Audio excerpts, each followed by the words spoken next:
Hey, good afternoon and welcome to the United Stand. This is your latest Manchester United news. And look, I know everyone's very excited. Just calm your horses. 1 hour from now, 3 o'clock, links in the video description. United Stand FC versus United in an FA Cup semi-final. If you know, you know. The tension is building for that. Feel free to be part of the crowd for watching that at 3 o'clock. I've dropped the link in the description.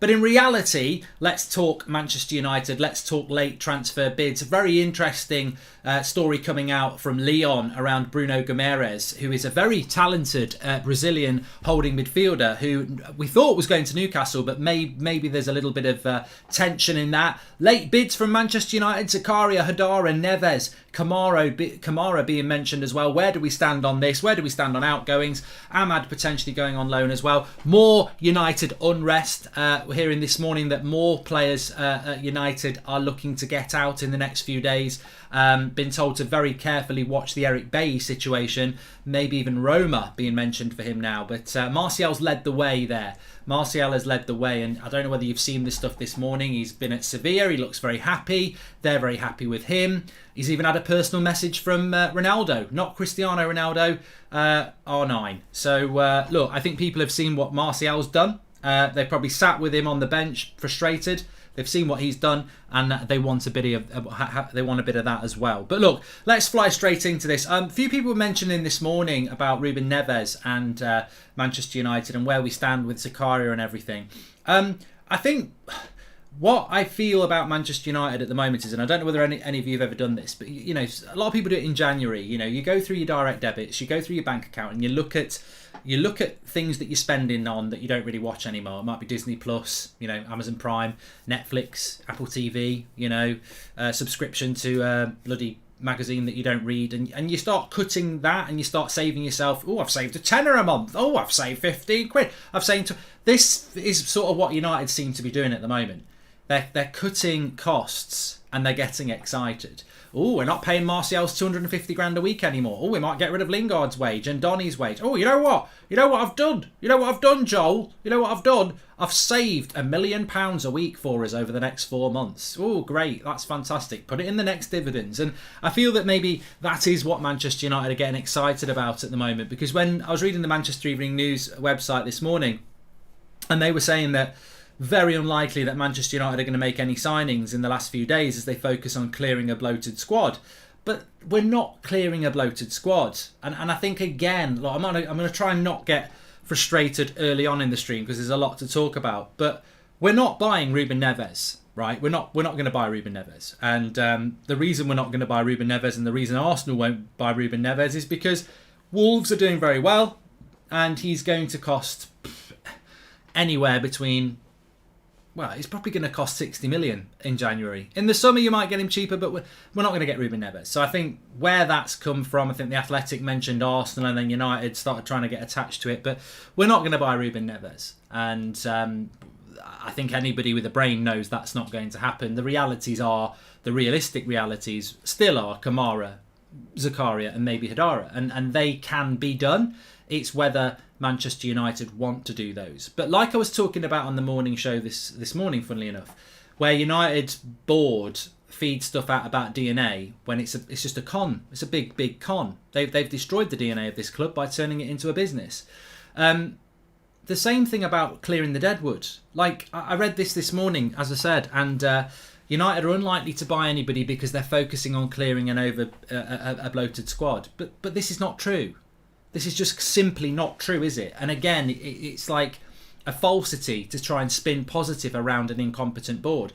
You're not trying to clear the deadwood at all. The deadwood's wearing first team shirts, in my opinion, some of them. But Martial, you weren't trying to get rid of Martial. Martial told Rangnick from day one he wanted to go and forced the move. That you weren't trying to get rid of Martial, so don't try and claim that one. Donny van der Beek, again, Rangnick would like to keep him. I don't think he should be allowed to keep him, but he's forcing a move as well. Jesse Lingard's out of contract in the summer. You're basically just trying to get as much money out of it as you can because you messed up. So Eric Bailly, you don't really want him to go, but he's forcing a move. This is not about... United will put a bloody bow on a turd and say it's a present. It's not a present. It's still a turd. Like, these players are not being cleared out on United's... Oh, yeah, well, you know, what I've been on about this for a long time. when it comes to the transfer window, I think you should always have two principles: aggression and ruthlessness. Aggression to go and get what you want, and ruthlessness to get rid of what's not good enough.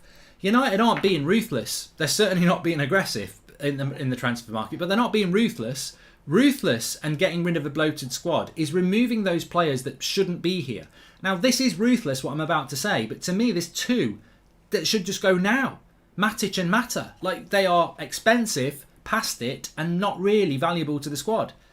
Matic would be if he could play 90 minutes, but he can't. That's trimming a bloated squad. That's ruthless. What United are doing here, letting players go who are forcing their way out, that's not being ruthless. That's just being, well, what else are we supposed to do? So, focusing on trimming and over a bloated squad, it's a nice spin, but it's not the truth, is it? We have still got players at that club that will still be at this football club for the next few months that really shouldn't be. So I don't agree with the whole, we're focusing on trimming the squad. What you're focusing on is players desperate to get out of your football club that you've paid ridiculous wages to, and that's taken up a lot of your time. So look, yes, whether I think that we'll get this late transfer bid in or not, I do think there's an interesting angle, because Ralf Rangnick has certainly decided on a system that is our best system. A holding midfielder, two box-to-box players, two wide players, and a forward with a back four. I think this is United's best team, and I think it's United's, it fits with what Manchester United should be. But again, it focuses on the absolute certainty and necessity to bring in a holding midfielder in a system that really is dictated to by that holding midfielder. Now, we've already mentioned that Matic is our best holding midfielder, but he can't play 90 minutes. So you've got a choice between Fred and McTominay, neither of which are holding midfielders, and at their very best are a work in progress in a club that wants to win major trophies. We are trying to smash a square peg into a round hole. That's what we're trying to do with McTominay and Fred, to use them as a holding midfielder. So, Rangnick has landed and settled on a system that fundamentally needs a holding midfield specialist, and he doesn't have one in the key months of the season, where we're not Arsenal, we're not in Europe, and we're not in a trophy. I get so frustrated, I don't know about you, but I get so frustrated with, let's do this in the summer, let's do that in the summer, let's do this in the summer. I cannot get on board with that mindset. I really cannot understand why people are getting excited about who the manager's going to be, getting excited about who we might buy in the summer. We're still in the Champions League. We're massively in a race for fourth, and we're still in the FA Cup. Lots of clubs would love to have what we've got now. It's what Spurs and Arsenal are desperate for. And yet we're talking about, well, we'll buy that in the summer, we'll sort that out in the summer. There's a season here to be done. No wonder Rangnick's frustrated, because he knows he's probably not going to be the manager in this summer, and he probably knows if he had a holding midfielder, he'd have a better chance of doing better over the next few months. So, look, I think there's a million reasons why we need a holding midfielder. I tweeted out half an hour ago that United would be 14th in the Premier League for shots conceded this year. Watford, who are shit, have conceded less shots on goal than we have. We'd be 14th in the league for shots conceded. And you're telling me we don't need a midfielder. And that's, we're not 14th in the league overall because we've got David De Gea in goal. But where most of our chances come from. And it's not because Varane's been crap, and it's not because Luke Shaw's been crap, and it's not because Maguire's been crap, and it's not because Wan-Bissaka has been crap, or Dalot, or Telles. They have made mistakes, but the vast majority of United chances conceded come from the fact that we don't pick up midfield runners. So we need it. We need a holding midfielder. But to be honest with you, it's very, very quiet. And I will not lie to you, and I don't think many of the journalists around United are lying to you. There's not a lot going on at the moment, but it can change very, very quickly. I just hope that United can get some deals done out of the door very, very quickly to leave us some time to get somebody in the door. And we only want one player. And, just to recap where we are on the midfield situation, this is pretty much established. I was talking to somebody today, actually. I don't know whether I can name check them. They'll probably watch and say I could have done. You posted an article on how important February is to distract you from the fact that they're bottling the actual most important month right now, says Nick. Do you respect Manchester United Football Club and the people who run it? I respect Manchester United Football Club, the badge. I respect what Manchester United Football Club means to me, but I don't respect the people who own the club, run the club. They're bloody useless. Absolutely useless. And until they show that they know what it's all about, then I'm sorry, you have to be classed as useless. Simple as that. It's amazing. Absolutely amazing. The amount of people who support Manchester United and have supported them for years, and you have conversations with them and they're like, I'm just utterly fed up with what they've done to this football club. And, you know, it's really interesting actually, just before, remind me to come back to the midfield situation and what we can do with these signings. But Newcastle, whether they get him or not, are very close to getting a deal done with Lyon for Bruno Guimaraes, who is a holding midfielder from Brazil. And I think Arsenal and United would be massively enhanced by bringing a player like that in, because he can play holding midfield. Now, the writing is on the wall for the future of Manchester United when, look, we know Newcastle are owned by the richest people in the world, basically. But we also know Newcastle are in a relegation battle, and we also know that Newcastle could get relegated. I don't think they will now, but they could have got relegated. When Newcastle are buying a holding midfielder and you're not, whether you're Man United or Arsenal, that's a big wake-up call to what the problems are at Manchester United, because we have not got top four sewn up. Our midfield has been dominated by Norwich, Newcastle, Man City, Liverpool. We don't discriminate. One thing about United, they should put it on MUTV, equality in the Premier League, because we don't discriminate on midfields. Anyone can dominate us. We're not bothered. There's a midfielder going to go to a relegation battling team who would massively enhance our midfield, and you have to ask the question, why? Newcastle have got every right to buy that midfielder. They've got the money, they've got every right to do it. So I'm not disrespecting Newcastle by saying why are they getting him and why we're not getting him, but I'm asking you why they are getting him and we are not getting him. And it always comes down to the same thing: money, ambition. Newcastle have got lots of money and they are ambitious and they want to be the best club in the world. The same thing Man City did. Manchester United want to be the biggest club in the world by not spending hardly anything. And they can say, well, we got Ronaldo. You got Ronaldo for the shirts, let's be honest, and you didn't want City to get him. I wanted Ronaldo back because he's a legend and I still think he's an amazing player. The club wanted Ronaldo back because they figured out that it would be worthwhile in shirts and they didn't want City to get him. So forget that.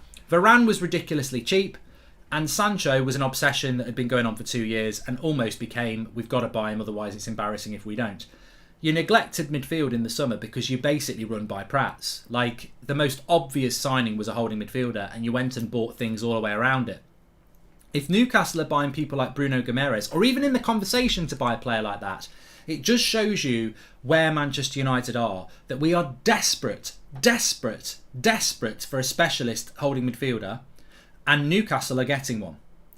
What does that say about the ambition of this football club? And I'll tell you what, I hope I'm going to be really wrong on this, but we can't just bury our head in the sands and say, well, it's just the way it is. It's just the way it is that this is the way the club is run. It shouldn't be the way it is. It really shouldn't be, but it has become, well, what can we do? This is the way it is. I'll tell you what, I don't think we've hit the bottom of the barrel yet. I don't. I had hoped that we had, but I don't think we have. I want to be really wrong on this, but I think things are going to get worse at United. I do. I'm really worried about this year. I think things are going to get worse. And also, not just this year. I think as they get worse, we're going to become worse. Newcastle, if they stay up, what's going to stop them? If they're buying people like Bruno Guimaraes in January, when they're in a relegation battle, what are they going to do in the summer when they're on the same points as Man City? Because it's a brand new season. I can see Newcastle blitzing past United just like City did 10 years ago. I really just do not know what's going to happen to my football club. I don't know, because we have no ambition. We've got no idea what we're doing. The reason they champion youth players is because they're cheap. It's cheap. I'm not naming names, but if we've got a youth player and we don't really think he's good enough, but he's okay, why would they sell him for nothing and then replace him with somebody that we need like 50, 60 million? It's 50, 60 million down the drain. Newcastle, if they've got a youth player, they'll go, and they're not good enough, they'll go, right, on the bench, but we're going to spend 60 million on what we need. And this is where United fail, because it's always about cost cutting. It's always about trying to do it. And look, we ain't got the players. We just don't have the players to win a title. And I'd love everybody at United, from players to staff to coaches to board members, to listen to this and think, right, we're going to prove those fans wrong. But you ain't good enough. You are not good enough. I don't care whether I'm playing Football Manager or not. You're not good enough. There's some that are good enough, but as a team, we're not good enough. And when Newcastle are already showing their ambition and you're not, I just feel that Manchester United, it's like tying somebody's hands behind their back and throwing them in the swimming pool. And, you know, they're in the deep end and saying crack on. And then now you've got to go and race everybody who's got their arms not tied behind their back. So, yeah, it does worry me. But it's a reality, isn't it? It's become a reality. I mean, is anybody surprised that Newcastle are more ambitious than us? But it shouldn't be the case. We do generate a lot of money at Manchester United, but it's how we spend that money. I mean, look, the ground's still not been renovated. They spoke about that. You know, we spoke about share schemes. It's all talk, and it's political. It's so political. And look at what the government in the UK are getting away with. You know, we're just being spun. I would swap the Glazers for Norwich's Delia any day, says Cardius. At least the food would be good. The club is being destroyed. It's a disgrace, said Jamie. So look, I just wanted to bring that in about the Newcastle thing, because I think it's very important to say that Newcastle are bringing in a holding midfielder to help them stay up. We won't bring a holding midfielder in to make sure we get top four. Has United checked to see if Blake Kent is available? I know we have strikers, but with his left foot we should sign him, says Will Scott. Yeah, I'm looking forward to that at 3. So let me go back to what I was talking about. So in relation to the midfield and the possibilities of a late transfer bid, where United are is they like Neves. They like Neves. They've always liked Ruben Neves. Declan Rice is who they really like, and we'll talk about him in a minute. And then you've got this ZAKARIA, Kamara, Hadara sort of trilogy, which they could do in January. So effectively, speaking to people, United want Rice, and they want Rice in the summer. And that's it. There's not talk. We all know we need 2 midfielders, because if we need a holding midfielder now, we still need a holding midfielder in the summer. But in the summer, Pogba's going to go, and so we need to replace him as well. Basically, the reason United want to wait till the summer is because it's cheaper. And that might sound really weird, because you might spend £80 million on Declan Rice. But if you spend £80 million on Declan Rice, you just don't buy another midfielder. So we'll get 1 midfielder in the summer, and they want it to be Declan Rice. They do like Ruben Neves. That is a possibility if they don't get Rice. Kamara and ZAKARIA and Hadara were just players that Rangnick felt would improve us now for a cheap price, that United would rather wait till the summer. And it's become this perfect excuse for United to just say, well, we can't. There's no point buying anyone now, because, you know, what if the new manager doesn't rate them? And I mean, to which the answer would be, well, if we're in the Europa League, it's on you. And mate, McTominay and Fred are going to be there in the summer. I'm about to buy a player better than them. So if they don't like the player I'm buying better, they can get rid of McTominay or Fred.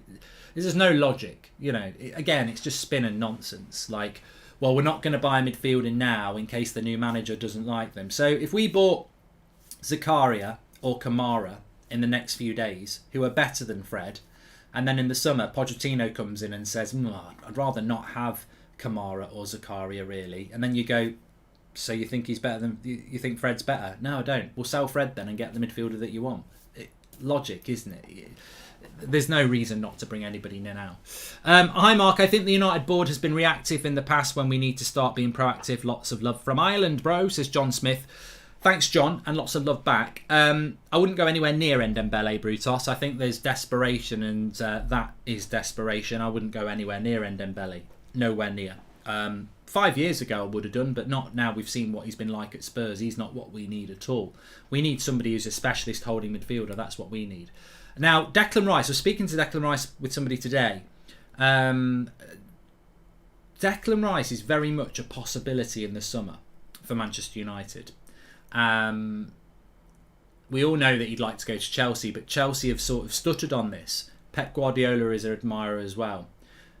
But just be very careful about Declan Rice is what I would say. I think he'd be more than happy to come to United. I'm not saying that he wouldn't.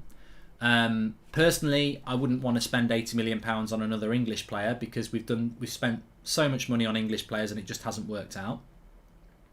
But I personally would say that if we're in the Europa League, I don't think he'll come anyway. I think he'll go to City or Chelsea. I do think City or Chelsea will try for him in the summer, because I don't think he's going to get any worse, and I think West Ham have got to sell him. If we want Declan Rice, we need to be in the Champions League. And I wouldn't be surprised if... You know what? I hate saying this, and I'm sure Declan's not watching anyway, but if Declan Rice was asking me or you where he should go, Man City, Chelsea or United, the United fan in me is saying, please come to United. But the realist in me is saying, mate, we're a mess. The dressing room's divided, the board's incompetent, we've got no idea where we're going over the next 6 months, let alone the next 6 years. If you want to look after your career without any stress, go to Man City or Chelsea, because they will be challenging for titles, whereas we might be fighting for fourth. You'll get embroiled in divides in the dressing room, fans unhappy. You know, it's not a stable place to build a career out. And, you know, maybe Declan Rice is like, no, I want to do that, and that's great. But I think these players need to come into the club eyes open, and somebody will open his eyes up. And I wouldn't be surprised if he ended up at Man City anyway. Hey Mark, Jude Bellingham is way better than Rice. Why can't we get him? Well, he's turned us down before, EJ, so I'm not so sure. Mark, Tielemans is out of contract soon, and Neves would be cheaper than Rice, rather than lose Pogba, etc., and just get Rice as CB. I like Ruben Neves. I like Ruben Neves, and I like Yuri Tielemans, and I think, look, it's like the list of midfielders that would improve our midfield. It's a very long list, and it goes worldwide. There's just so many players that would improve our midfield.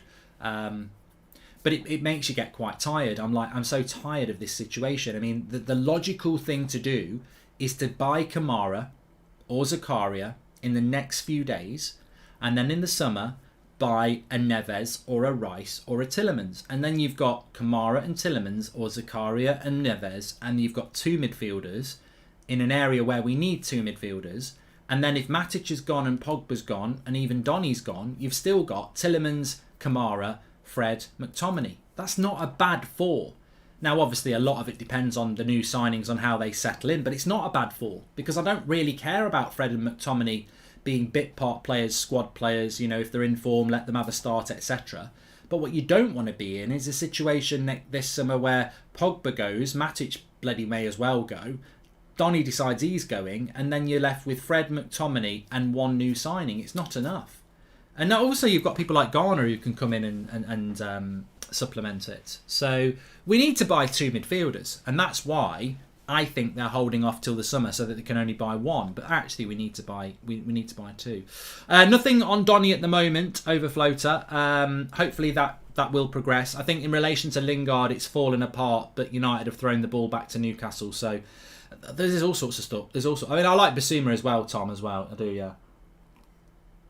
And like Mario G says, he's just listed off players. Tielemans, Tchouameni, Neves, Ward-Prowse, Kamara, Zakaria, Hadara, Guimaraes, Aouar, Basuma, De Jong. There's plenty out there. And there's plenty more. And I've never known a season like it. We love Kent, says Lee. Well, he better deliver in about half an hour, because Goldbridge is out. Semi-final. United stand against Manchester United. FA Cup semi-final. Join me on Twitch at 3 o'clock. Links in the chat. But back to reality. I think that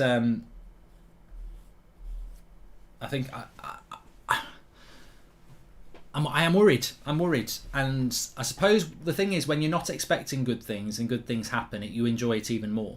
But I'm really worried about United. The only thing that makes me stay a little bit positive is I've looked at our next 4 Premier League games, and I think we could win all 4 of them. I think we've got Leeds, Southampton, Burnley and Watford. And realistically, if we take 12 points from them, I could see us, maybe because of games in hand and that, but I could see us opening up a bit of a gap from 4th to 5th. We've got to go and win them next 4 games. And if we do that, then maybe I'll start to think fourth is there to be grabbed. But I'm really worried at the moment. I really am worried. And it might be that we become reliant on what Ollie became reliant on, where he just plays a bit of a back six to try and get clean sheets, and then moments of magic from Ronaldo or Bruno or Rashford or Greenwood or Cavani. That might be how we do it. But we do need top four. We definitely do. Ahmad looks like he's going on loan. An update. It's funny enough, we were talking about him this morning. There's been an update coming out from I think it was Manchester Evening News that United are still looking for options for Ahmad, England and abroad. So they're hopeful that they can loan him out. As I said, I was speaking to somebody this morning who said, don't think that it's over just because Martial's gone and Donny wants to go and Lingard wants to go. There's more who want to go. They've seen what's happened with Martial. They're in the same boat as Martial. They're not happy with their lack of game time. They want to play football, and they want to play football now, between now and the end of the season. And one of the names I was mentioned was Eric Bailly. Watch that situation, because although the AC Milan loan seems to have fallen through, clubs are aware that Eric Bailly wants to go and have seen what's happened with Milan and are thinking, well, we might have a go at that. In fact, Roma was mentioned to me this morning. So, look, I hope Eric Bailly stays, because I'm not confident in a back four that's Varane, Jones, Maguire and Lindelof. I'd like Eric Bailly to be there, because every time we've used... And I think Eric Bailly should get more game time, but every time we need to use Eric Bailly in the games where others are injured, he tends to do quite well for us. So I would like Eric Bailly to stay, but don't be surprised if he's another one. And sorry for the yawn, but look, remember, this is not United trimming the squad. This is players forcing their way out. And again, there might be more. I don't know what's going on with Dean Henderson. That's the weirdest one. I think he's resigned to the fact that he's got to stay, because it's difficult. And I remember Fabrizio saying this. It's difficult for a goalkeeper to find a club in January. It's much easier for an outfield player, because a lot of clubs won't be really looking to have a goalkeeper come in for 4 months. But so Henderson is very much wanting to go, but I don't know whether he'll find a move. But Eric Bailly, watch out. Mark, like you, I fear for the club's future. Glazers won't take football side of clubs seriously now. So what the hell are we going to do when 5 or 6 clubs do, says Andy and Bruno. Well, look, worst case scenario, Newcastle will fly up very, very quickly, which I think will happen. And once they're up there, they won't drop out the top 4. I don't think Man City have ever dropped out the top 4, have they, in the last 10 years? Maybe I'm getting that wrong, but I think Man City have qualified for the Champions League every year, haven't they, since they got into the top 4? And I think that will continue. Once Newcastle are there, that will continue.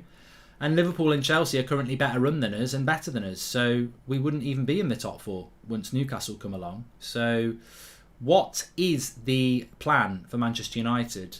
For the Holy Grail that they thrive and love so much, 4th place. United love 4th place because it's Champions League payouts. So how are United long term going to ensure that we're always in the Champions League? And I'm not saying it's all doom and gloom. There are definitely things to be positive about around United. We've got some fantastic players, and it could go well. If we bring the right manager in the summer and we back them properly, and Ranić is listened to as an advisor, this club could start to rebuild. I'm not going to say titles, because we're nowhere near them. That could happen, but it's just as easy that it all goes wrong and falls apart. And at the moment it's like that for me. And if I'm in charge of a business or I'm a manager and it's like that, I'm like, how do I make it positive? Bring me a holding midfielder in. But United just seem to be like, well, let's roll the dice and see. And that's a very dangerous game to play. Very, very, very, very. United supporter says, I'm tired of hearing about a rebuild. But mate, you know what? I agree with you. I really, really do agree with you. But we have to have a rebuild, because we got lied to for 3 years that we were rebuilding, the cultural reset, the DNA, the United way. We got lied to for 3 years. I think the last 3 years have lost us the 3 years, and I think it might take 3 years to put it right. So this is not going to be a quick fix, unfortunately. And I know it feels like we've been rebuilding for 10 years, but that we haven't. They've said it was a rebuild, and behind our backs, they've been smashing it up with sledgehammers. So until we start properly rebuilding, I can't, in my mind, start saying how long it's going to be till we're fighting for titles. If you're Newcastle, right? If I'm a Newcastle fan, I would say, with confidence, we will be a Champions League team in the next 3 or 4 years. We might be fighting for a title in the next 4 or 5 years. And I'd be confident of saying that because I know how that club's being run now and I know the investment that's going to go in. So it's not that you can predict the future. You might not be right, but you can predict the future. Newcastle can predict their future from a relegation battle. We can't predict our future from a 4th place battle. Newcastle have got more chance of winning a title before we have. And they're in a relegation battle. Why is that? Because they've got better owners than us. Mic drop. But you can predict Newcastle's future. You can't predict ours. And they're in a relegation battle. And it's not just about the money. We do have money at that football club. You know, in football you can have 10 billion, but actually 300 million's enough. Like, you can only spend so much. We don't need billions and billions, and we've got the money we need. We've just spent it badly, and they don't really want to spend it correctly. So I suppose that's quite a sobering thought. Newcastle are in a relegation battle, but they're closer to a title race than we are. Because neither of us are going to win the title this year, and next season, and the season after, I think Newcastle are going to get better and better. No manager can save this, says Crosby. Well, I've been saying that for a while. Klopp, Pep, whoever, not that they'd come here. I think we're almost getting to the point where we're beyond saving because it's impossible to succeed with this board and owners. And more clubs are becoming more and more aggressive and more focused on being good on the pitch, whereas United are trying to be big off the pitch as well as successful on the pitch, and those two things don't marry really. What makes us think that Ralph will listen to the board have ignored his demands for a midfielder? Exactly, Dan, and I think this is the biggest concern of all. You know, we can all get excited about Ralph coming in and his style of football and his, you know, influence on people like Klopp and Tuchel. But the reality is he's been here, 2 months, and they're already saying no to him about a midfielder that would help us get top 4. So, look, let's wait and see what happens in the next few days. But I'm not confident about the long-term future of United, to be honest with you. I think it's very, very, very, very possible that in 5 years' time we're not even an established top 4 club. And yet, not even 10 years ago, we were the established title contender every year. Anyway, look, a bit of break from reality. I'm going to be on FIFA in about 20 minutes' time for the FA Cup semi-final. United stand against Manchester United FA Cup semi-final. It's a huge game. Please tune in and give us some support. Links in the chat for the Twitch page. I'll be tweeting it out at Mark Goldbridge. We're back at 8 o'clock tonight as well. Obviously, if anything breaks in reality, we'll go live as well. Thanks everyone for watching. Take care. Let's make sure you subscribe so you get all your notifications when we go live, and smash a like as well. And I'll see you in a bit, and get over to Twitch and support me in about 20 minutes.